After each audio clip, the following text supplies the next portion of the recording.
Sudah, keluarga sudah berusaha, tapi tetap tidak ada tanggapan. Makanya keluarga mencoba untuk memfilmkan agar kasus ini dibuka kembali.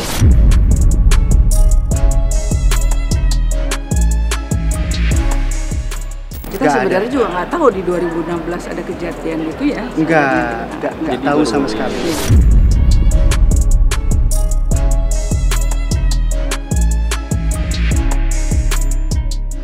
Dari saya kan ngomong di fakta persidangan. Semua yang saya pegang berkali itu kan fakta persidangan.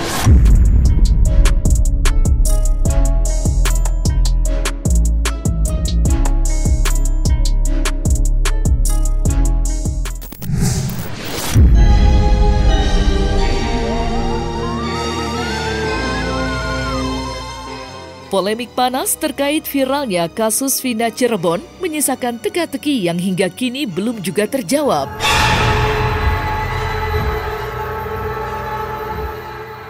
Dalam artian, kasus ini semakin bias adanya lantaran turut menyeret nama-nama baru seperti anak dari mantan Bupati Cirebon yang dituding sebagai salah satu dari 3 DPO yang tengah dicari keberadaannya.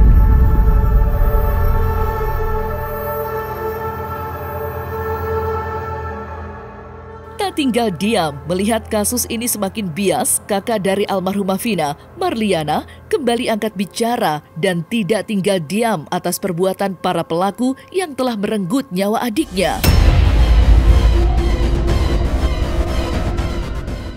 Ditemani oleh kuasa hukum dan juga sang ibunda, Marliana pun mencoba untuk buka suara mengenai rasa legowo pihak keluarga terkait kasus Vina yang kembali diusut sejak munculnya film berjudul Vina Sebelum 7 Hari.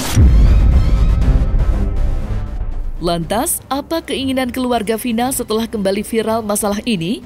Dan seperti apa pula reaksi anak mantan Bupati Cirebon setelah namanya ikut terseret dalam kasus ini?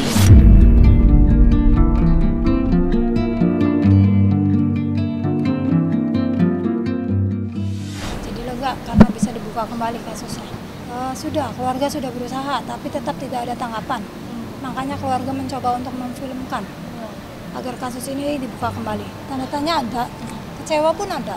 Cuman tetap sih nggak bisa ditemuin. Kita sudah berusaha. Perjuangannya, ya perjuangannya sangat luar biasa sampai akhirnya bisa diketahui oleh seluruh masyarakat Indonesia, baik dari lapisan bawah sampai atas, hingga akhirnya mengetahui proses-proses terjadinya pembunuhan sampai tidak tertangkapnya 3 orang yang sampai DPO 8 tahun gitu. Jadi ya luar biasa, mungkin ini mukjizat juga dari Allah ya, yang kita tidak pernah tahu. Niatannya hanya ingin menuangkan cerita ini dalam bentuk film untuk mungkin menjadi kenang-kenangan, tetapi ternyata booming ini kan ya, mereka keluarga juga tidak menyangka dan antusias luar biasa dari masyarakat itu. Kami sangat berterima kasih lah. Inginnya cepat diproses saja. Itu kami hanya mempelajari terlebih dahulu ya, jadi kita nggak bisa menyimpulkan juga bahwa oh benar nih kalau kata netizen bilang ini benar loh mbak pelakunya, kan kita belum bisa bilang itu benar. Jadi kita serahkan kembali kepada institusi Polri tentunya yang lebih berwenang dalam hal ini untuk membuka kembali, mencari lagi barang bukti, alat bukti, petunjuk dan lain sebagainya untuk bisa membuktikan siapa sih 3 orang DPO ini. Bahkan saya dengar bukan 3, 4 ya. 4 DPO sebenarnya, tapi yang satu dihilang. Kita sebenarnya juga nggak tahu di 2016 ada kejadian itu ya. Nggak tahu sama sekali. Ya baru-baru ini viral. Ya, karena viral, terus kemudian karena memang kasusnya juga difilmkan, ini yang menjadikan viral ya seperti itu. Sebagaimana mengganggu ya, sangat mengganggu ya mungkin ya. Tapi udahlah, hilangin semua kata-kata itu. Lebih baik kita fokus kepada kasus Vina. Lebih baik kita fokus mencari siapa 3 DPO-nya daripada fokus terhadap saya. Lebih baik kita fokus kepada masalah ini agar masalah ini cepat tuntas.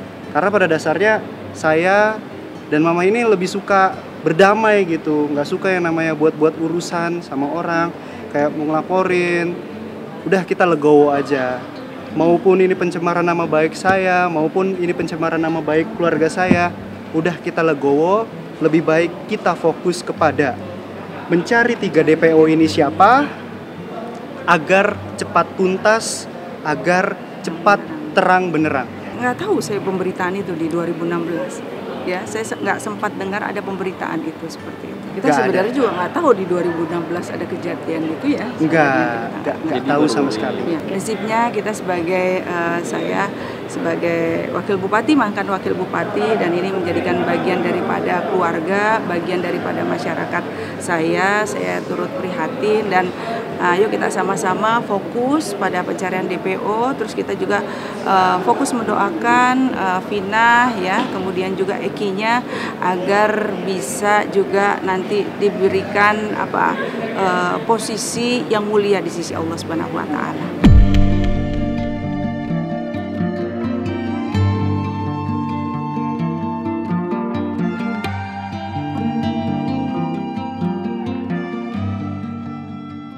Selain anak mantan Bupati Cirebon, nama lain yang kini juga menjadi sorotan ialah munculnya Saka, mantan narapidana yang divonis sebagai salah satu dari 8 terdakwa pada tahun 2016 lalu. Adapun kemunculan Saka juga membawa sebuah tabir baru yang dimana dirinya mengaku sebagai korban salah tangkap dan dipaksa untuk mengaku sebagai pelaku pembunuhan Vina. Sontak adanya kabar ini pula membuat sebagian netizen merasakan adanya kejanggalan di balik kasus Vina yang terjadi di tahun 2016 silam. Lantas, apa yang kini ingin Saka perjuangkan dari kemunculannya saat ini? Saya sebetulnya nggak mau bicara. Kemudian tiba-tiba saya dapat telepon dari Jakarta, dari diskursus. Ternyata itu ada salah satu teman, mungkin dia tahu apa yang terjadi dulu. Saya pernah mengungkapkan fakta, tapi kan tidak terekspos secara jelas. Kemudian siapa? Ibu mau nggak diundang ke sana? Itu setelah teman-teman dari Cirebon ngedesakan. Saya siapa pembicaranya? Pak Reza. Oke, saya mau. Akhirnya saya berangkat. Dulu itu udah saya omongin. 2016, 2007 udah saya omongin. Cuman hanya terbatas pada media-media lokal. Dan saya juga nggak ngerti. Makanya kemarin ketika masalah ini terkuak dengan fakta-fakta yang saya miliki, ada wartawan yang sampai nangis. Mohon maaf Bu, dulu kami hanya memblow up masalah ini sebenarnya seolah-olah masalah besarnya geng motor. Sangat lucu ya. Logikanya kalau maling aku penjara penuh aja. Jadi keluarga tetap meyakini keterangan dia tuh bohong gitu berarti, karena memang di dalam BAP yang kita pelajari, yang kita masih baru baca itu dari 5 orang tersangka itu ada menyebutkan nama si Saka. Gitu. Dan dari beberapa bukti foto-foto yang diberikan oleh informasi-informasi yang masuk ke kami, itu memang ada foto geng antara pelaku-pelaku dan almarhum dan juga si Saka. Jadi memang ada bukti. Bingung dengan reaksi yang luar biasa ini, saya masih nggak ngerti. Cuman kan ujungnya bukan di saya nanti. Dari saya kan ngomong di fakta persidangan. Semua yang saya pegang berkali itu kan fakta persidangan. Persidangan, kesesuaian antara tuntutan dan hasil visum dan sebagainya. Kan saya nggak ngomong keluar dari format itu, karena saya nggak ngomong fiksi. Ini data yang kita punya. Saya nggak ngerti kenapa Saka sama orang tuanya Sudirman memilih tinggal di rumah saya nggak ngerti. Tapi itu yang terjadi sekarang. Untuk kasus-kasus yang sudah divonis ini, polisi nggak bisa ikut campur untuk diberita ulang investasi, nggak bisa itu, karena yang lalu itu sudah tuntas itu. Kalau ada yang merasa dirugikan ya tadi pengacara atas nama tersangka yang masih anak-anak tadi merasa digebukin kemudian baru ngaku gitu ya, itu hanya bisa mengajukan PK. Artinya itu meminta ke pengadilan untuk diadili kembali ini karena apa, ada nosum baru, karena saya dulu ngakunya karena digebukin. Tapi keterangan dia itu tadi bisa dipatahkan karena apa? Kalau yang namanya barang bukti keterangan tersangka itu hakim mendengarnya di pengadilan, bukan lihat berkas perkara. Jadi tadi dia meskipun ngomong saya berani bersumpah bahwa saya tidak melakukan, mestinya itu diomongkan pada saat dulu itu di pengadilan.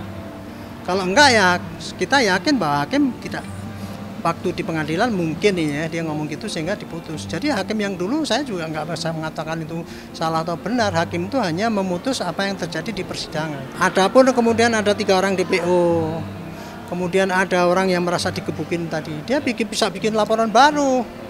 Laporan pada polisi, ini dulu klien saya digebukin. Ya harusnya berikan saksi-saksi, saksi sumpah boleh juga dong. Nah nanti polisi akan periksa apakah propam apa untuk yang gebukin itu. Kemudian untuk yang 3 itu kan sudah ditindaklanjuti, laporan PD Polda Jabar udah langsung cepet-cepet walaupun datanya belum lengkap dicari DPO. Nah, itu pun polisi sekarang dicemooh. DPO kok nggak ada fotonya. Nah, polisi sekarang mengadakan DPO itu berdasarkan informasi yang berkembang ini doang, itu belum dapat foto. Kalau dapat foto pasti dikasih kan.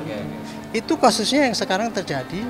Kenapa jadi kayak benang ruwet? Tadi mereka bilang bukan benang ruwet ini, mereka yang ruwet pikirannya karena dapat informasi sepotong gitu. Padahal kasusnya udah clear, yang jelas itu cuma 3 ini tinggal kejar aja DPO-nya. 3 orang ini nanti harus ditangkap, diperiksa. Kalau cukup bukti ya teruskan, kalau enggak ya ditutup.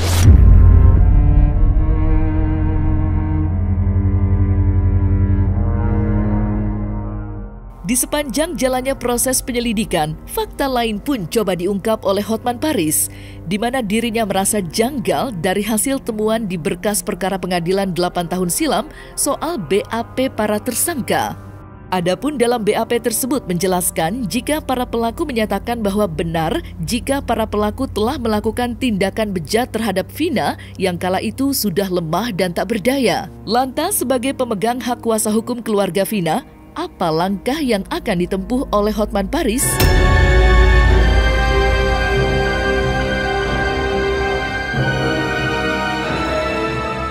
Kepada penyidik Polda Jawa Barat agar menyidik oknum-oknum yang mencoba menghalangi penyidikan untuk menemukan 3 pelaku DPO, yang oknum-oknum yang mengatakan bahwa ini adalah kecelakaan tunggal di jalan raya.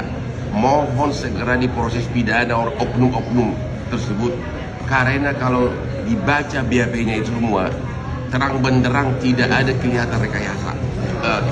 BAP dari Eko Rahmadani, salah satu yang sudah divonis, ya. Ini jadi yang ikut mengejar adalah Sudirman boncengan dengan Dani naik motor Mio hitam, saudara Supri boncengan dengan Jaya naik motor Mio warna biru, Eka Sandi boncengan dengan Saka naik motor merah, naik motor Mio merah, Hadi Bolang naik motor Yamaha, dan semua di sini diuraikan semua siapa boncengan dengan siapa. Totalnya ada 11 orang.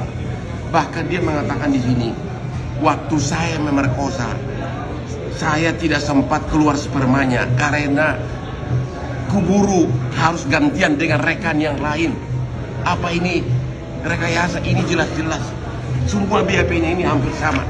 Semua BAP, jadi oknum yang mengatakan ini kecelakaan murni di jalan raya agar diproses pidana oleh penyidik Polda Jawa Barat. Mengenai tuduhan orang bahwa ini adalah kecelakaan murni, inilah hasil otopsi. Hasil otopsi mengatakan bahwa di kemaluan korban ditemukan dan berbagai luka di tubuhnya yang jelas-jelas bukan karena kecelakaan. Hal yang sangat menyedihkan juga adalah waktu saya ketemu bapaknya almarhumah, dia mengatakan bapak almarhumah ini kerja sebagai nelayan. Setiap melihat kepiting dia nangis. Karena apa? Putrinya ini suka kepiting. Sedangkan ibunya almarhumah TKW di Malaysia. Dalam kesempatan ini, kalau memang sudah nggak ada lagi yang menolong mereka ini, mohon kepada klien saya Bapak Prabowo untuk menjamu mereka makan siang atau makan malam dengan menghidangkan kepiting. Kesukaan dari putrinya ini, kesukaan dari almarhumah. Bapaknya nangis menceritakan itu kepada Hotman. Masih sama seperti yang kemarin, belum terlalu banyak informasi yang valid. Tapi sejauh ini kita sudah dapat beberapa bukti tambahan, ya, mulai dari BAP dan putusan-putusan dari beberapa tersangka tersebut. Nah, kemudian itu nanti akan kita pelajari lebih dalam dulu.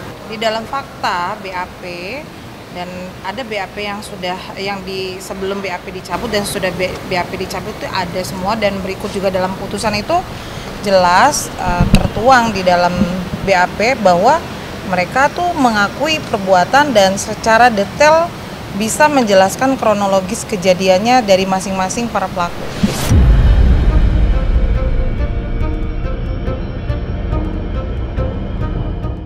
Nah, selesai sudah Cumi Lovers, saksikan terus Cumi Camp In-Depth, kabar lengkap, mendalam, dan akurat dari narasumber terpercaya. Dan jangan lupa untuk like, subscribe, dan juga share channel YouTube Cumi Cumi.